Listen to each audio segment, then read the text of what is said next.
IPL 2026లో Mumbai Indians ప్రస్థానం అత్యంత నిరాశజనకంగా ముగిసింది. చెన్నై సూపర్ కింగ్స్ తో జరిగిన చావో రేవో పోరులో కెప్టెన్ హార్దిక్ పాండ్యా తీసుకున్న వ్యూహాత్మక నిర్ణయాలు జట్టు కొంపముంచాయి.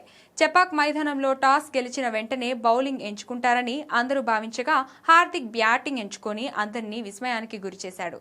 ఈ నిర్ణయమే ముంబై పతనానికి తొలి అడుగు అయింది. ఆరంభంలో నమన్ ధీర్ మెరుపులతో ముంబై తొలి 10 ఓవర్లలో 90 పరుగులు చేసి పటిష్ట స్థితిలో కనిపించినా ఆ తర్వాత వరుస వికెట్లు కోల్పోయి తడబడింది. సిఎస్కే బౌలర్లు తమ సొంత మైదానంలో పుంజుకోవడంతో ముంబై నిర్ణీత ఓవర్లలో కేవలం 159 పరుగులు మాత్రమే చేయగలిగింది. చివరి 10 ఓవర్లలో కేవలం 69 పరుగులు మాత్రమే రావడం జట్టు బ్యాటింగ్ వైఫల్యానికి నిదర్శనం.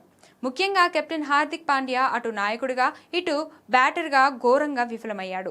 తిలక్ వర్మ అవుట్ అయిన తర్వాత 13 ఓవర్లలో క్రీజ్లోకి వచ్చిన పాండ్యా ఇన్నింగ్స్ చివరి వరకు ఉన్నప్పటికీ స్కోరు వేగాన్ని పెంచలేకపోయాడు. సిఎస్కే బౌలర్ల కట్టుదిట్టమైన బౌలింగ్ ను ఎదుర్కోవడంలో ఇబ్బంది పడిన హార్దిక్ 23 బంతులు ఆడి కేవలం 18 పరుగులు మాత్రమే చేసి వెనుదిరిగాడు. రోహిత్ శర్మ, బూమ్రా, సూర్యకుమార్ యాదవ్, బౌల్ట్ వంటి దిగ్గజ ఆటగాళ్లు ఉన్నప్పటికీ జట్టులో సమన్వయం లోపించడం స్పష్టంగా కనిపించింది.